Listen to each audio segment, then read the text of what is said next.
Good morning. Please join me and center yourself for the occasion as I do the invocation.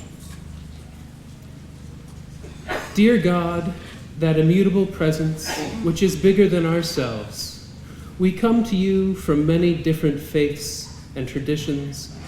Our understandings and perspectives cover the spiritual spectrum. Yet we make this appeal to you who are beyond ourselves and beyond all human understanding and classification. Landmark is no ordinary college. It is a place where your redemptive spirit is transforming lives and liberating those captive by the chains of labels, self-perception, and old ways of thinking. Landmark is a place for those who have been marginalized to find their voice and their sense of purpose. We pray that at the inauguration of Dr. Peter Eden, that this occasion be understood as an affirmation of this institution's mission.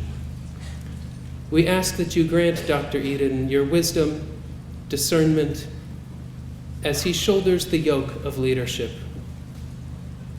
Grant him the courage of his convictions and the fortitude to carry them out in the trying times ahead. For those of us who love Landmark with all our hearts, grant us patience and grace when we feel critical. Guide our actions as we seek to keep our beloved school true to its mission. Finally, we ask for unity of heart and mind as we proclaim to the world that our students are entitled to a full measure of human dignity as part of your human family and as part of your glorious creation. We remain grateful for your constant guidance and grace. In the name of all that is good, we say, Amen. Good morning. Thank you all for coming out on this lovely day in Putney, Vermont. And I want to especially thank those of you who made the trek up to the stage successfully. My name is Charles Manley, and I'm a member of the Board of Trustees of Landmark College. And it is my distinct honor and privilege to welcome you on behalf of our Board of Trustees to the inauguration ceremonies of the fourth president of Landmark College, Dr. Peter Eden.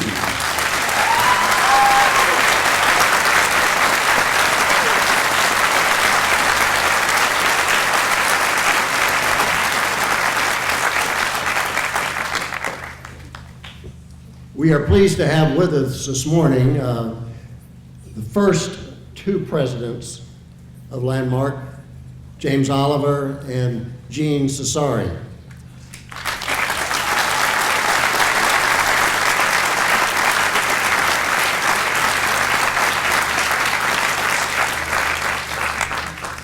Linda Katz, our third and longest serving president, was unable to be here, but she sends her very best wishes to all of you on this very special day.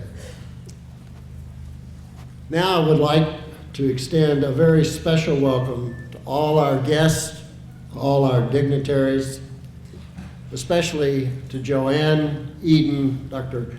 Eden's wife, and all of Peter's family.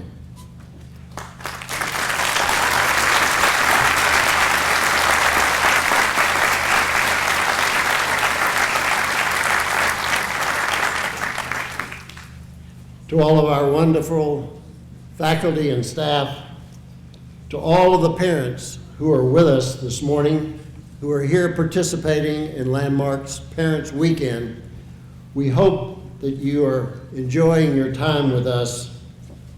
To our alumni who are here, we welcome you. And finally, we have a very special welcome to our Landmark students. It is because of you and all of those who preceded you and all of the students who will follow in your footsteps in the future that you as students provide the central and really the purposeful reason for the very existence of Landmark. Thank you, students, for being here today, and thank you for your commitment to this wonderful institution.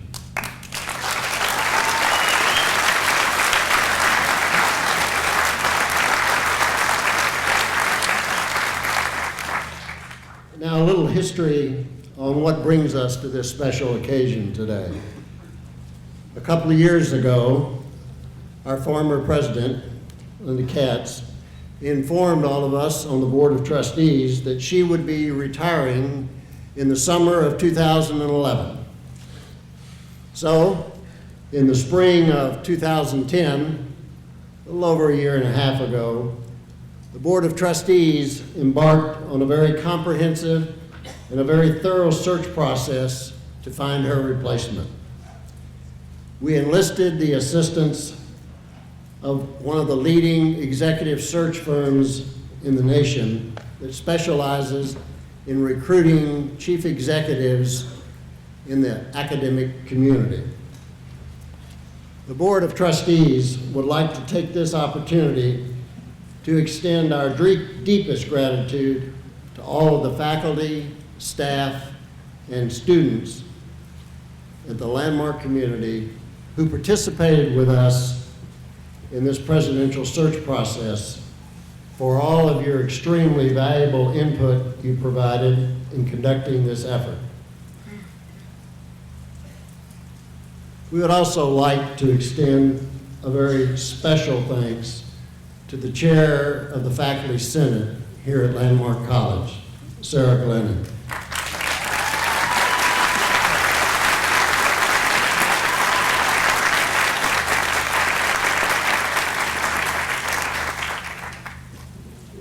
Sarah served tirelessly on our search committee, and the unique perspective and insights as a faculty member and her dedication to our committee objectives contributed significantly to the overall success of this process. Thank you, Sarah.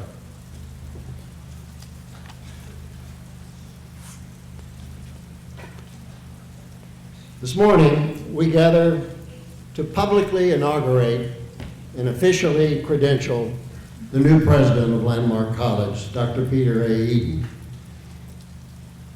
Now, I'm going to give you a little chronology of how we're going to continue through the balance of the program for those of you who may not have a program in front of you.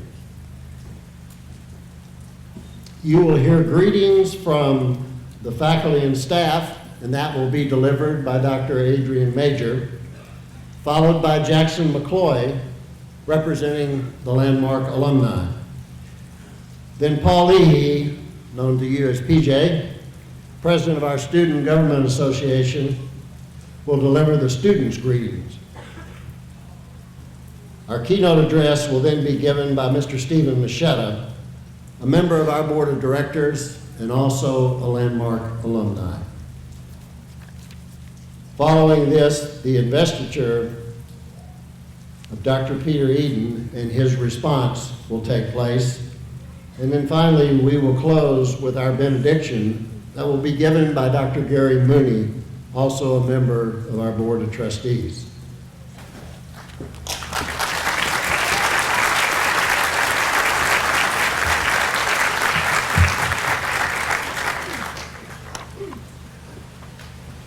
President Eden, it is my honor on behalf of the faculty and staff of Landmark College to welcome you to our college on this inauguration of your presidency. Our community is united in wishing you well and in expecting great things from you. Inaugurations are times of great hopes and great expectations. They are times in the life of a college when the entire community lifts its head, takes its breath, and thinks about positive change. They are times, too, when the community wonders what the future will bring, what will be accomplishable, and what will inevitably fall by the wayside. In my remarks at the convocation of our 20th year, I employed the following quotation by Joseph Katz on academic community, and I thought it well to bring it before us all today to remind us of the kind of place that we cherish. The academic community should be a community of persons united by collective understandings, by common and communal goals, by a bond of reciprocal obligation, and by a flow of sentiment that makes the preservation of the community an object of desire, not merely a matter of prudence or a command of duty. This is not to say that there will be no divisions, disagreements, or indeed strife in our community. As special as this college is, it is not, nor will it ever be, a utopia, nor should we ever wish it to be. A healthy disagreement is important for the strengthening of our institution, as is our mutual dedication to our mission. We must, with your leadership, Dr. Eden, move beyond the petty to the practical, to become truly the institution we desire. How you lead us in the shaping of your presidency, how you lead us will be the shaping of your presidency in the months and years to come. As a litmus, or perhaps a compass, if you will, I offer you these passionate questions put forward by Bogue and Sanders in their exploration of the responsibilities of college leaders. They write, do we care enough for the truth? Do we care enough for service? And do we care enough for human growth and dignity that our vision permeates the entire campus and touches the mind and heart of every person who serves there? Will that vision yield standards and encouragement that call our students and our colleagues from the poverty of the commonplace, that salute the promise of each one on the campus, whether student or staff, and that launch each person to the far reaches of his or her potential? Will that vision reveal a happy curiosity and an active compassion? Will that vision marry a respect for diversity and talent with a scorn for shoddy work, whether individual or institutional? And will that vision respond not only to the intellectual call to advance the truth, but also to the ethical call of justice, dignity, integrity, nobility? How will you lead us? In order to gain perspective from the community it is my honor to represent today, I asked faculty and staff to reflect on the meaning and the charge of the Eden presidency.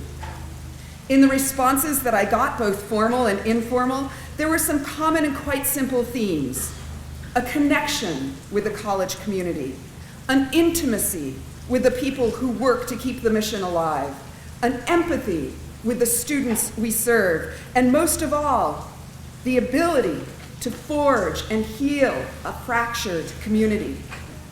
Here then are some of the wishes, hopes, and aspirations we have of you. One of the things I hope for in our new president is someone who could connect with students and faculty, as well as with parents, donors, and trustees. It is my deepest hope that the new president is a reachable person, one that is truly engaged in what is going on here at the college. It is fantastic to know that the person leading us has experience teaching in the college classroom.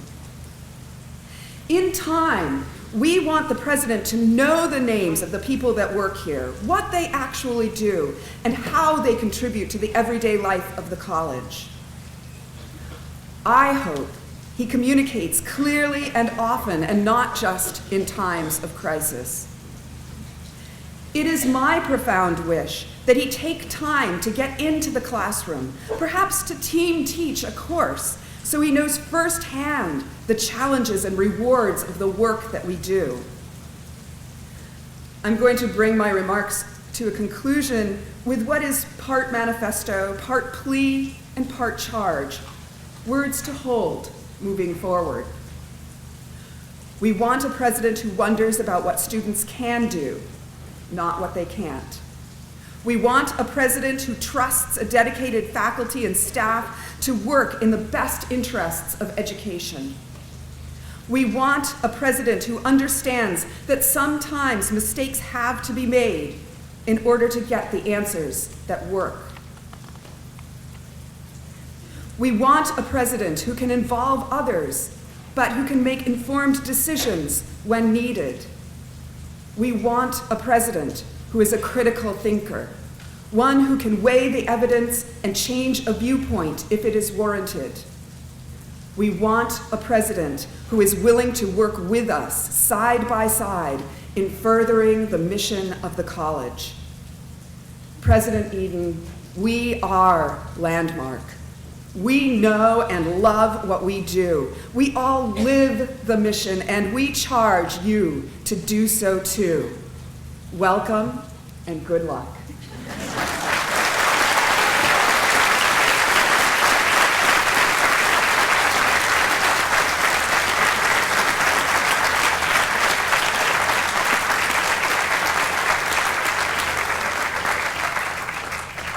It is now my privilege to introduce the alumni speaker, Mr. Jackson McCloy.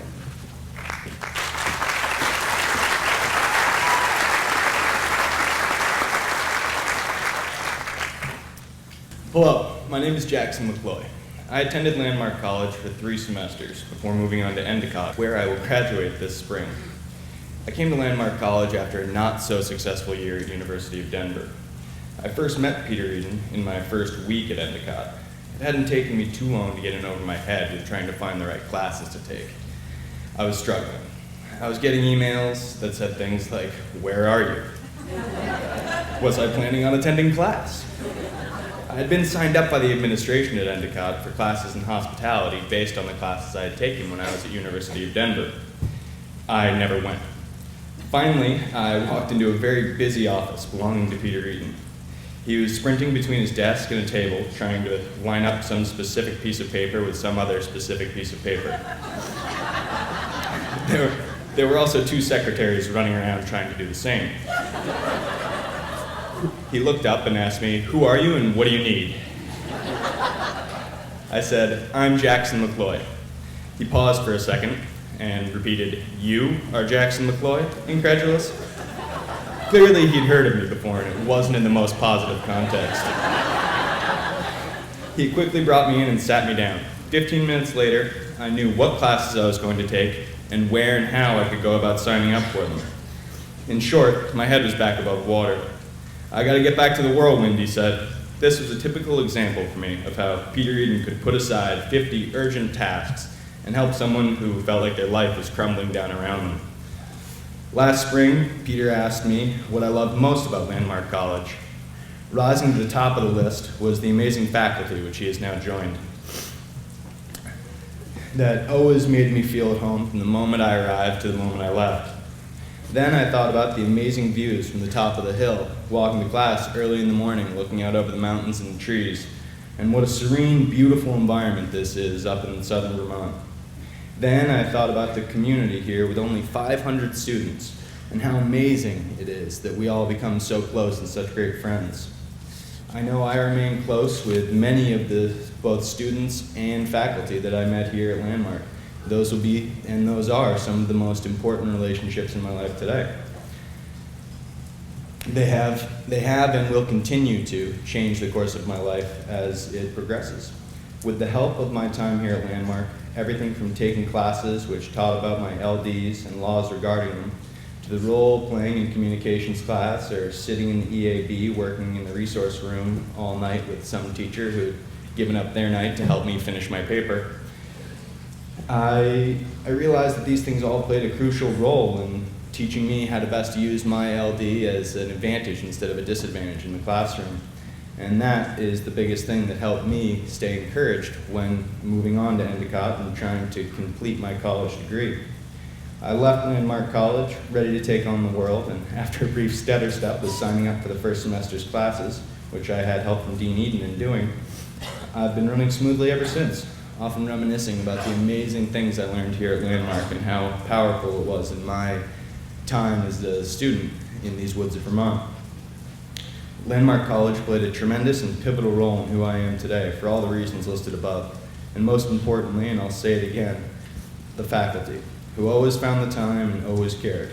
I have no doubt that President Eden will be a positive addition to the already fantastic faculty here at Landmark College.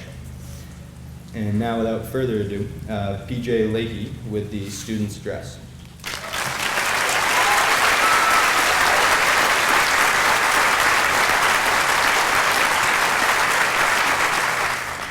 Thank you for that.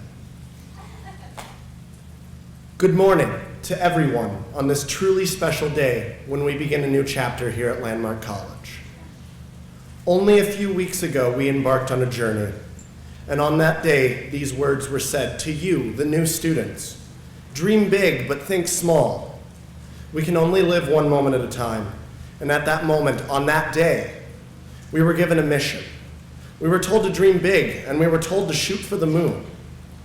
If you really think about that, shooting for the moon is a hard task, and it is certainly a high expectation for any new student. Remember that, although this task in itself is daunting, shooting for the moon may not be as impossible as we think.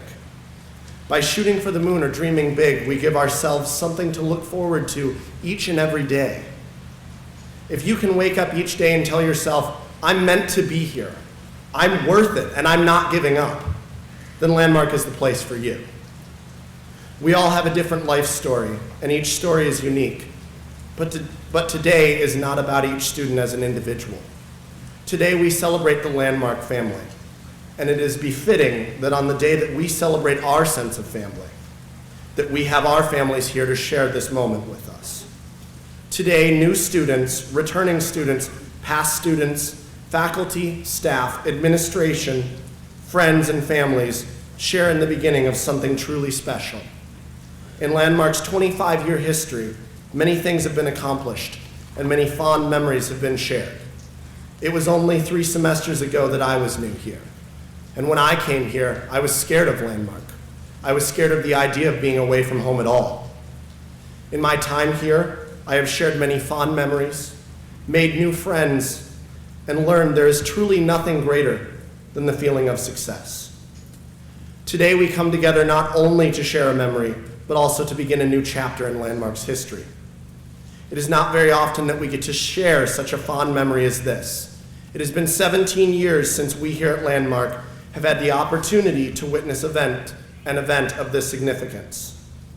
In fact, today we celebrate this event for only the 4th time in Landmark's 25-year history. And as I quickly approach my graduation day, I look forward to sharing a memory as fond as this on a day years from now. I look forward to returning to Landmark not only to share in the sense of family once again, but also to see how Landmark has grown under the leadership of President Eden. Today we start a new family here at Landmark, and it is with reverence, happiness, and gratitude that we welcome you into our family. Today we look towards the future with a glimmer of hope in our eyes. Unsure of what tomorrow might bring, one thing is for sure. Today, we are all family. Today, we are all connected by this moment, this event, this memory that will stay with us forever. Thank you.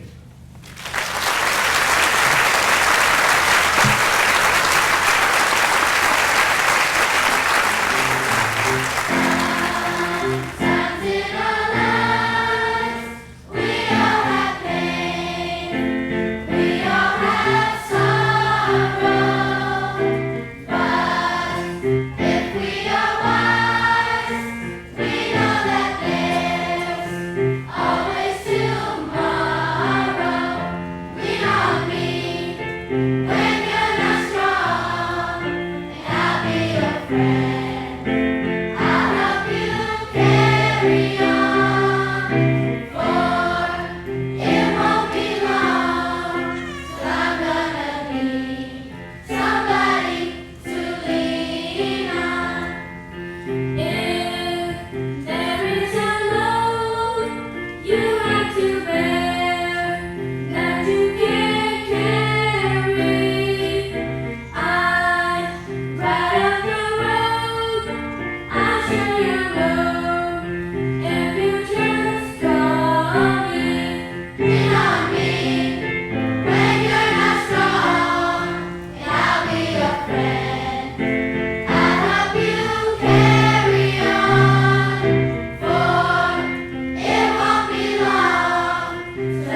Ladies and gentlemen, students, faculty, staff at Landmark College, members of the board, alumni, family, and friends, I am honored and delighted to be here with you on this special day for Landmark College and its fourth president, Dr. Peter Eden. As Charles told you earlier, I'm a member of the Board of Trustees of Landmark, but in my spare time, I'm a trial lawyer. And as a trial lawyer, I learned that when I'm trying to convince a jury to go my way, that I generally only have their time in the opening statement for the first 5, Bob Mundley's here, you can verify this, maybe 10 minutes. So I'm going to try to give my remarks today as if you were the jury. So I should be brief. Thank you. I attended Landmark in 1994 and 1995, having received my undergraduate degree from Washington and Jefferson College, but prior to entering law school. And I arrived here because of the fortuitous conversation between Bob Mundley, a former trustee of the college, whose children went here, and a conversation he had with my father, who, when describing his sons who attended Landmark, heard and thought of the exact same kid living in his house, that being me, and knew that if Landmark could help his boys, it could certainly help me. So a few days later, and over my protest, strong protest in fact, I was delivered to Putney, delivered and tested with AD and diagnosed with ADD and mild dyslexia. Within 5 days of that meeting, I was again delivered to Landmark with suitcases, preparing for a semester in college again. So I was a college student for the second time at age 27, with an 18-year-old roommate up there in middle dorm. What a change. In keeping with my diagnosis, I should tell you that I began working on this speech about a month ago when I was asked to talk. But I didn't get back to it until yesterday during the Board of Trustees meeting.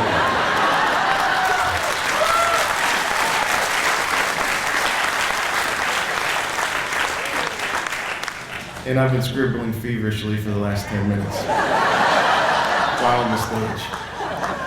But I digress.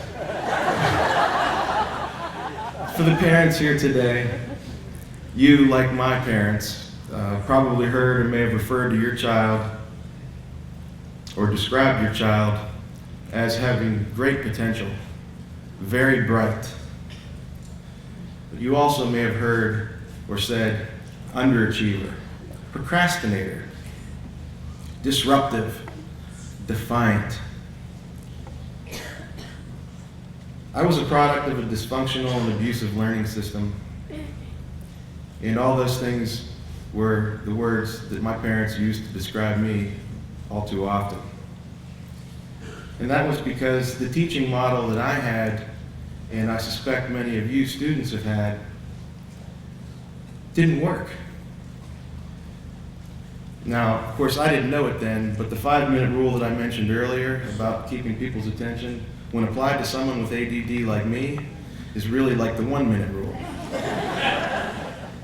Now, I didn't know it then, so that was the reason that I could not listen to any of my professors and I couldn't sit still and keep my mind focused. So even though I had received my bachelor's 4 years prior, almost 5 years prior to coming to Landmark, I arrived in Putney in 1994 as afraid, frustrated, and demoralized with the prospects of being in class, as I had been my entire life, perhaps with the exception of preschool, where we played all day long. My mother was a college professor, and I still hated college, and I hated school. But I'm here to tell you that aside from the celebration today for Landmark College and its new president, Parents' Weekend, this weekend, back in 1994 was cause for celebration in my family. The reason? change. A change in me.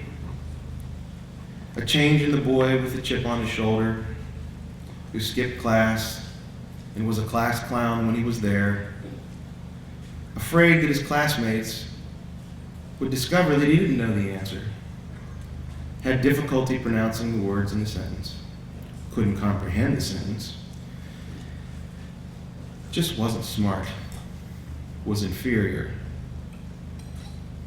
A boy, an angry, frustrated boy, who also had an angry and frustrated father, who had significant learning challenges as a boy, a long time ago, long before a place like Landmark was even considered. He was angry because his son had potential and wasn't utilizing it to it. He wasn't utilizing his full potential. And that was more galling to him than anything. Because he was told that he would never make it in life. He would never make it in school because of his learning problems. So imagine his frustration and hostility towards me, who seemingly had it all. So on that first Parents' Weekend in 1994, when I picked him up from the airport down in Connecticut, he would later tell me that he knew from the moment he looked in my face across 100 yards away, he knew that I had changed. I was no longer the defiant son. I got rid of the large chip that resided right here because I was no longer afraid. What a change. I took complete advantage of Landmark and all that it had to offer. I was amazed at the faculty and staff and the teaching styles. And when I left in 1995, I loved school and learning for the first time, probably, again, since preschool. What a change. So I skidded out of college in 1990, and based on my average and SAT scores, I probably was not supposed to succeed in law school, but I did, more so than I could have ever dreamed, and it's because of Landmark. So as you sit here today, parents and new students, know there's hope. There's hope because this institution is all about change. The change that transforms lives. Now those transformations not only occur within the students who attend this institution like me, but the institution as well.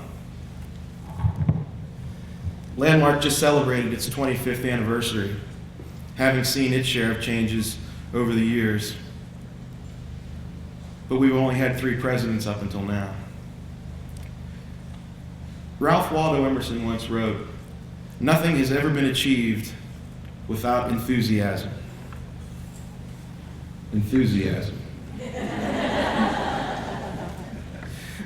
For those of us who have spent time with Peter, we know that Landmark is poised for great achievements.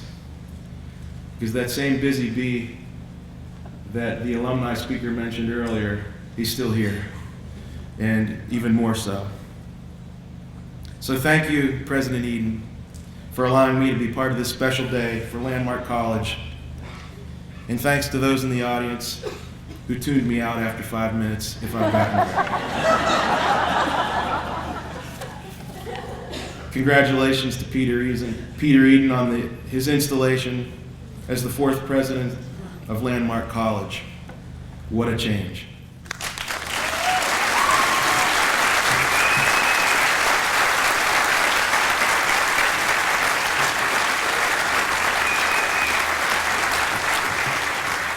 Joining me on stage now, it's my pleasure to introduce to you Dr. Laura Rosalie, who is the Vice President of Undergraduate Academics at Endicott College, and a very close colleague and good friend of Dr. Peter Eden, to participate in the investiture of the 4th President of Landmark College.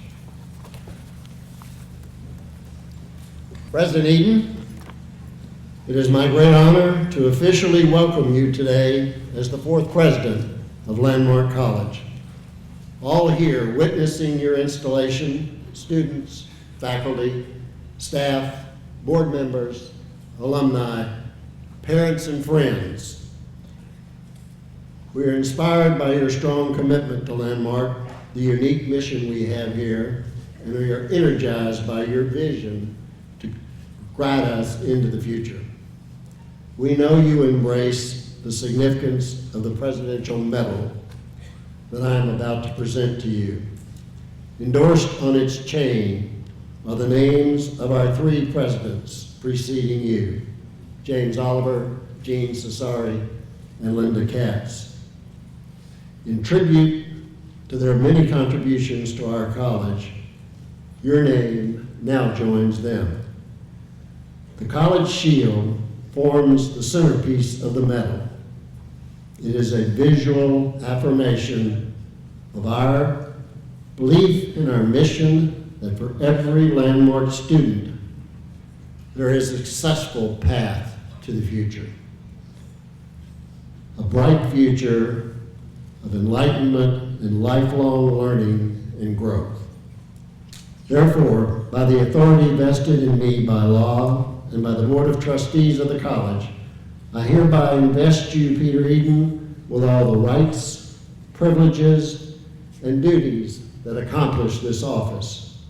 It is with great enthusiasm that I present you with the Medal of Office and charge you with the duty to fulfill its obligations to the best of your ability.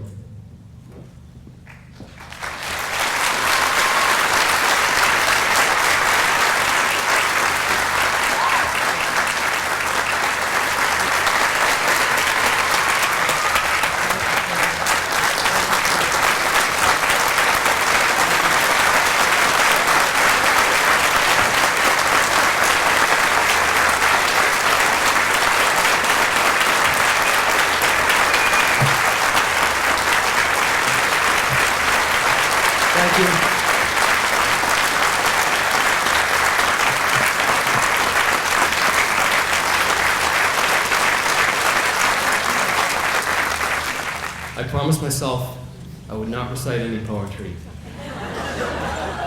But, be still, sad heart, and cease repining. Behind the clouds the sun is shining. Thy fate is the common fate of all.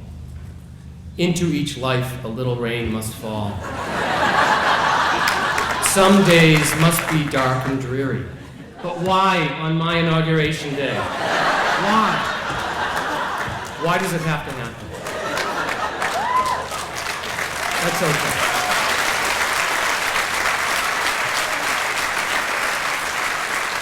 It's okay. That's from Longfellow, of course. Thank you, Charles. Thank you for the honor that you bestow upon me today. I'm privileged to receive this. I know that. Thank you, members of the Board of Trustees. Your selflessness and your generosity, without that, we wouldn't be where we are today. It takes an enormous amount of time and effort to serve on the board. For that, we're most grateful.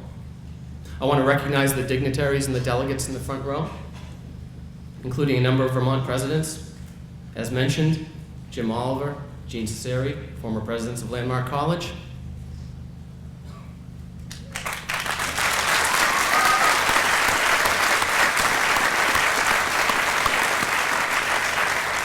Your attendance today makes me feel terrific personally, and it shows that Landmark, while just a baby, only 26 years old, has truly arrived as a well-respected New England institution. I need to also recognize today the faculty and staff. Many have processed, and they're also in the front rows. Others are sitting in the audience or are working to deliver all of the family weekend and inauguration activities.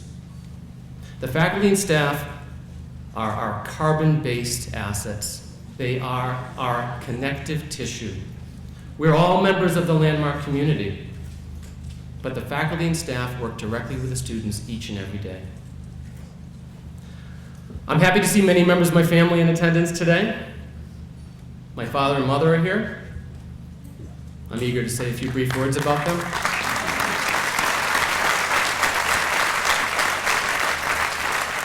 My father is almost always the smartest guy in the room. My mother is the most generous person I know. From an early age, I understood that both valued learning and education, and both, in very different ways, encouraged me and my siblings to question things, to dare to have a difference of opinion. That's a diplomatic way of saying they inspired us to be iconoclastic pains in the you-know-what. But for that, I'm eternally grateful. A sincere thank you to my brothers and my sister, and also my extended family, and many of my good friends for taking the time to come up here this weekend. It's wonderful to see you all. Special thanks to my wife, Joanne, for her support and her willingness. Yes.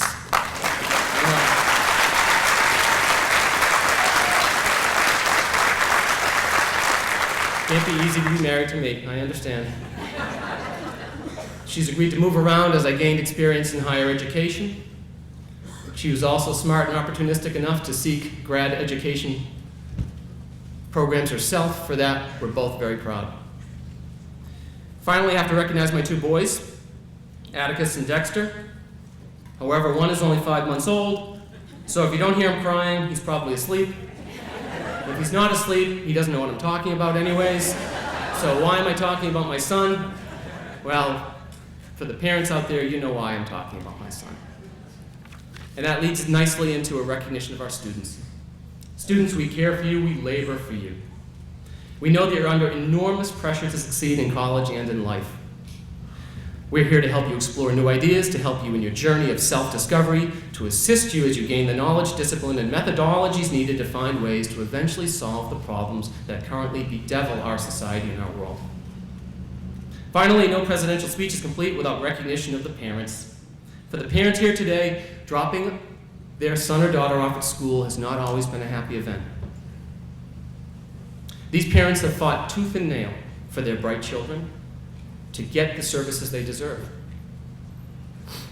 Now they're at Landmark College, and I know that they have a great sense of relief and satisfaction. They know that their sons and daughters are in a place that has integrated services and a singular dedication to those who learn differently. Parents, this is for you.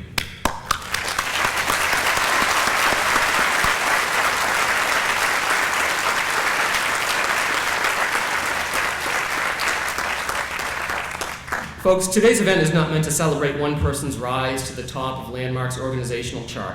Today's inauguration is meant to celebrate the importance of education and the academy, and to continue to appreciate, in particular, a brave, innovative, and increasingly important educational model which provides a college education for students with learning differences.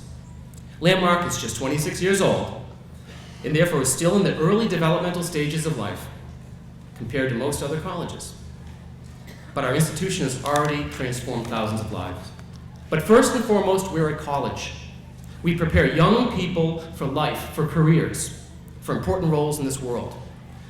That you've chosen me to lead Landmark is a charge that I take very seriously and that I promise to fulfill as your president. Now, what does it take to be a successful college president? I've heard 3 pieces of advice. They are: be proactive, be not afraid, be humble. I do feel that I'm proactive. Most people who know me would say that I'm generally not afraid. If there are any doubts, please know that in my 4 months here, we've had 1 hurricane, the lightning hit our campus, and someone took away my reserved parking space.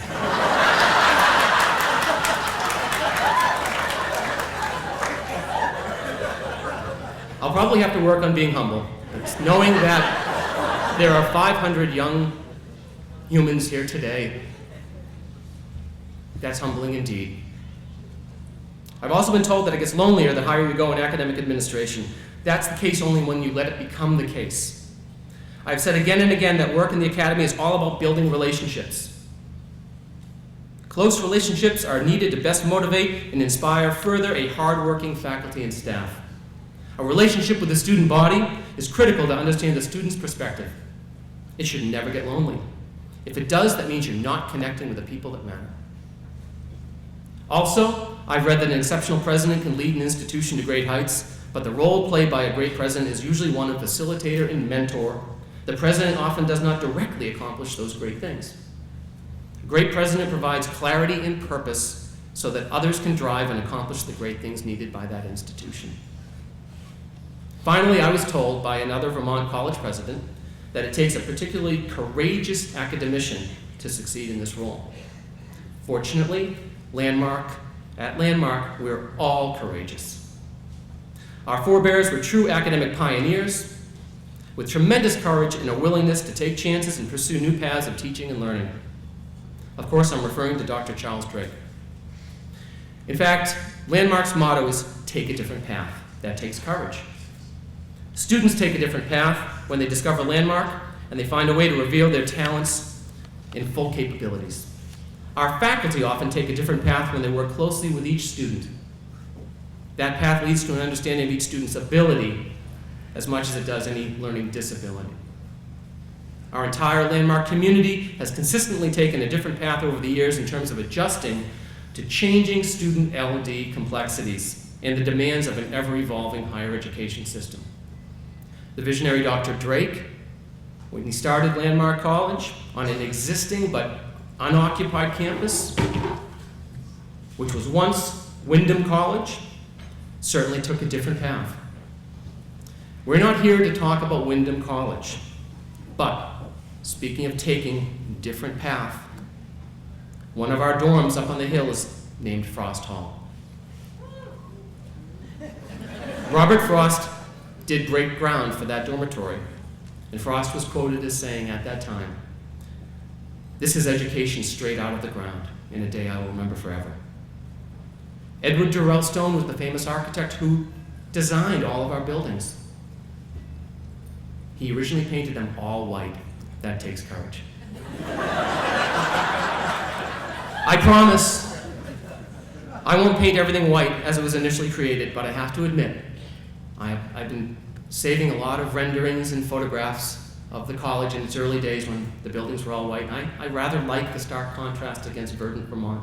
I like that it stands out, but in my 4 months here, only one other person has told me that they want the campus space painted white again. So I can't do it, I won't do it, yet. Landmark is known as a college for students with ADD, executive function issues, language-based learning challenges, and other LDs. But Landmark has always been a liberal arts institution. What does this mean? The liberal arts originated from a Latin term meaning the knowledge needed to live in freedom, not as a slave, which ipso facto liberated the individual to contribute more fully to society. Today, in higher education, we recognize that some fundamental elements exist within the liberal arts which aim to provide the liberal arts graduate with capabilities such as the ability to think critically and communicate effectively in written and spoken forms, to appreciate aesthetic, to understand the scientific method, and gain quantitative literacy, to make connections between disciplines, to recognize the many cultural differences and values that exist between inhabitants of this earth. You will often hear inspiring rhetoric about how these liberal arts skills will serve you well in any field or any ambition in life. I believe this is true, but I also believe that professional programs and career-focused curricula can provide much of the same. Landmark has always been a liberal arts college. It will always remain a liberal arts college for the most part, I believe. But Landmark is now rapidly evolving and adapting to new needs and new opportunities. This reminds me of some conversations I had with one of our esteemed professors, Dr. Mark Gander. Professor Gander was telling me his thoughts about Landmark's DNA and how perhaps we are programmed and predestined to take on new forms as we evolve. Much like an acorn is destined to become an oak tree, Mac told me. What is it about our institutional DNA that provides this predestination and faith? Well, what is it about any organism when they evolve? Organisms don't wait for the right moment and then choose to evolve. That's not how it works. Instead, they have an innate ability to change and remain diverse. The biological term is mutate. They do this constantly, and therefore they possess the diversity needed to adapt to unexpected changes. Yes, something might trigger this, quantum leap, some catalyst. But to be this agile and adaptable, a college cannot simply be made of people with practices and philosophies who want to merely run the train on time. It must be made of people, practices, and philosophies destined for the service that Dr. Drake envisioned when he started this college. We had those people then, we have these people today. These people are our DNA. Landmark, in its 26 years of existence, has shown an ability to metamorphose when change and adaptation was imperative to stay strong and serve our students. What sort of guiding principles will we use as we evolve as a college? These principles will include courage, innovation, adaptation, a singular focus and mission, a determination to disseminate our philosophy and practices to as many deserving learners and educators as possible. How will we do this? We will pave the road ahead with exciting new ideas and initiatives. I like to call this the new landmark. We also have to remember, in the new landmark, it's not just about passing tests, getting passing grades on assignments. It's an overall college experience. We aim to see much more student involvement, whether on the athletics fields, or on a debate team, or as part of a new student club. We want to provide ways to foster student engagement and pride. We'll have a renewed dedication to the arts. Right now, we're planning fine arts building gallery renovations so that we can better provide exhibits of student and faculty creative work. We will emphasize conduct, decorum, deportment, and respect for others, as well as overall wellness. Wellness of body and of mind. As I stated at our convocation event at the beginning of the semester, students, if you're not a productive citizen of Landmark College, you won't make it here. Of all of the things I said during convocation, this is the one thing which received the most feedback from my students, from our students. I can't tell you how many students came to my office to ask me how we are going to hold students and everyone on campus accountable for their actions and hold everyone to a higher standard of civility. In a world of strife and conflict, our shaping of young people in this area may be as important as any academic lesson in any classroom or laboratory. A critically important component of the new landmark is our plan to improve and modernize the academic programs. In terms of our first-year programs and our experiences, we're going to work to refine and strengthen the overall educational model to best serve the changing needs of our LD students, particularly in that first year when students are learning how to acclimate to the rigors and expectations of college, and when we are truly learning more about each student and how to serve them. In terms of four-year programs, I have to tell you, at 4:30 last night, yesterday afternoon, after a day-long Board of Trustee meeting, during which I described to the board our need and our plan to develop baccalaureate programs at Landmark College. At 4:30, I walked with Charles Manley, chairman of the board, down that stretch of the colonnade. Charles said, "Peter, we want you and the college to move forward with these plans. We'll review details at the upcoming board meetings, but this is something we have to do." So this is a pivotal moment in the history of Landmark College. We're going to move forward with the development of baccalaureate programs.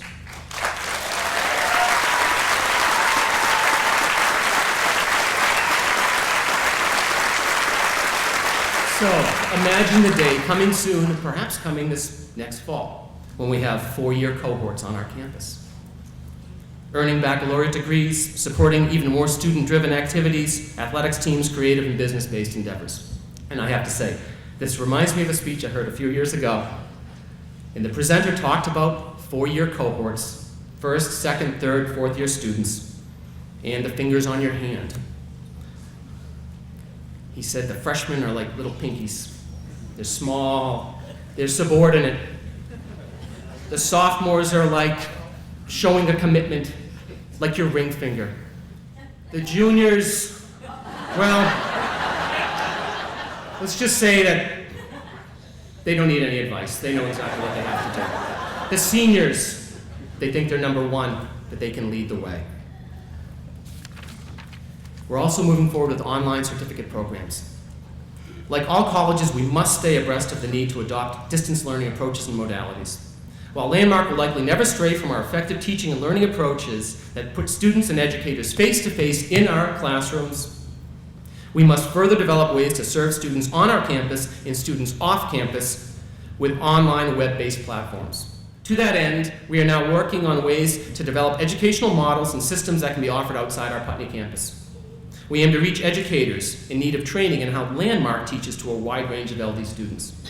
We will accomplish this through our development of certificate programs tied to existing graduate programs. Initially, we will partner with other academic entities for this important goal. We're also working on 2 new associates programs in science and technology.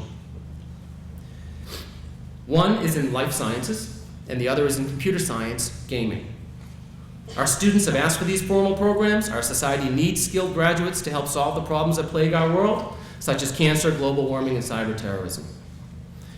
I would be remiss if at this point I did not mention to you all that we have started a capital campaign to raise funds for a new science and technology center on campus. This facility is of paramount importance when considering our plans for academic expansion in science and technology, as well as our overall dependence on assistive technology at Landmark. We're in the teeth of a recession still, but our students need these facilities. We will need financial assistance from private donors to realize all of our greatness and goals. I ask you to come forward and make an investment in Landmark College and in our students. They are our future. I promise to work hard to raise funds so that our community has the resources it needs to reach the heights we envisage today. Now, all of the goals mentioned here take considerable effort and planning. Some may feel that we don't have the capacity to achieve these goals. Some may feel that we're working as hard as we can work right now. We don't have the manpower to accomplish many of these aims. I agree that we're all working harder than ever. Our workloads have increased, and you'll find that in some form or fashion on nearly every campus. But I do not agree that we cannot plan to accomplish great things with renewed focus and discipline. It will be a difficult process. It will require tremendous focus and effort. Just remember what Abraham Lincoln said, the best thing about the future is that it comes one day at a time. Right now, Landmark is embarking on a new strategic plan. Our new strategic plan will be inclusive and honest, forward-thinking and bold. The strategic planning process begins this month, and it will take about 6 months to complete. It will frame, contextualize, and guide the new Landmark. Our vision and overarching aim is likely to become an enduring global leader in post-secondary LD education. Our greatest assets are our dedication to our focused mission and the people at Landmark. In closing, we're all fortunate to be here today at such an important college. I'm particularly fortunate to have this honor and opportunity, and I can tell you that we are on the brink of greatness.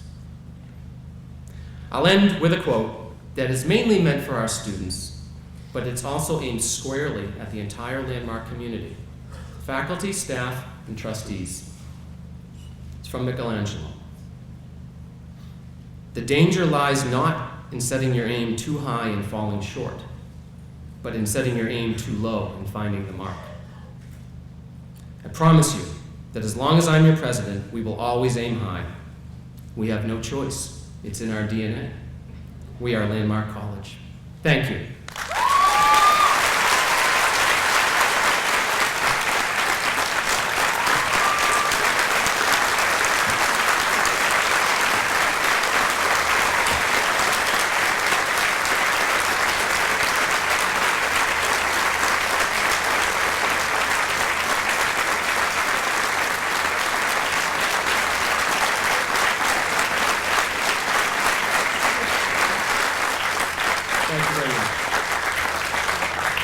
Now for the benediction.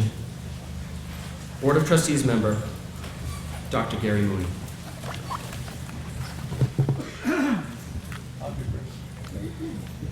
Benediction should be brief. We're in a very rich religious time of year for those of us who carry the religious gene.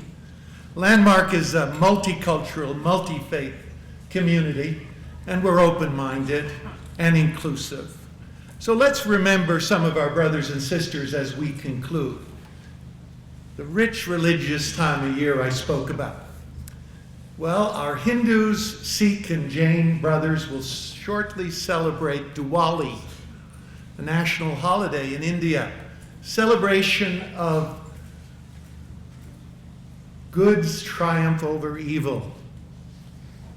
Our Islamic brothers move into Eid ul-Adha, and after that the Hajj.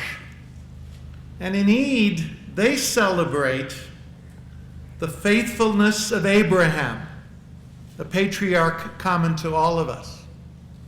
Abraham, who was told to sacrifice his son and obeyed.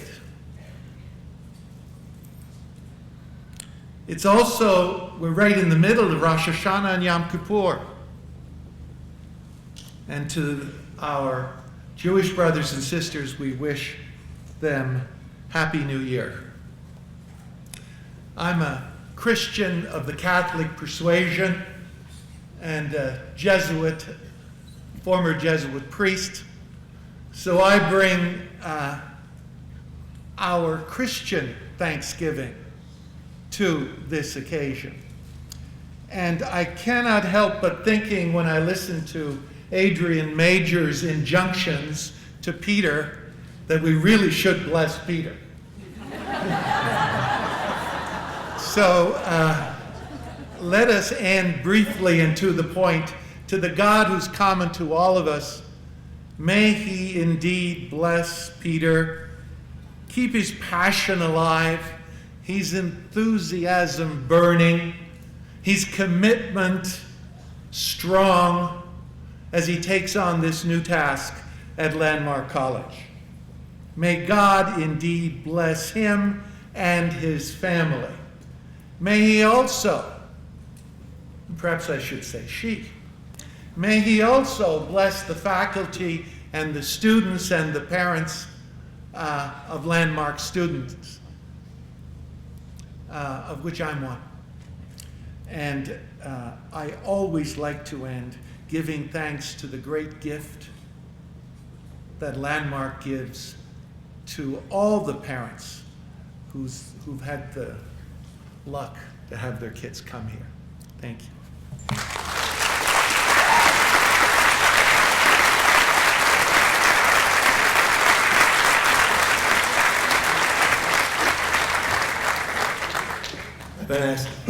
I've been asked to handle some housekeeping duties.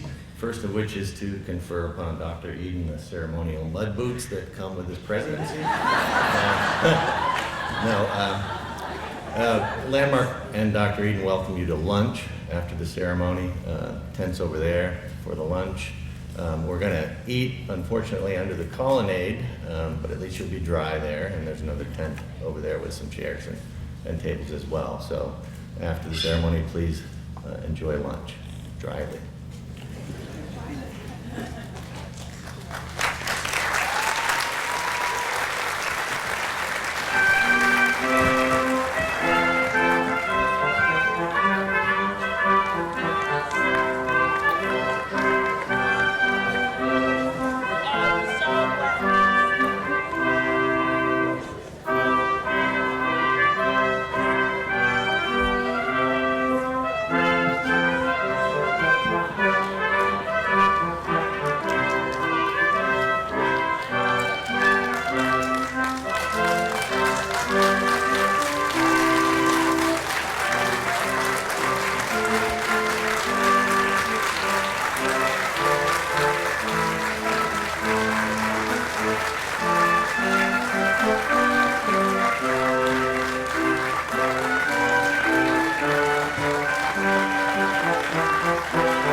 Thank you.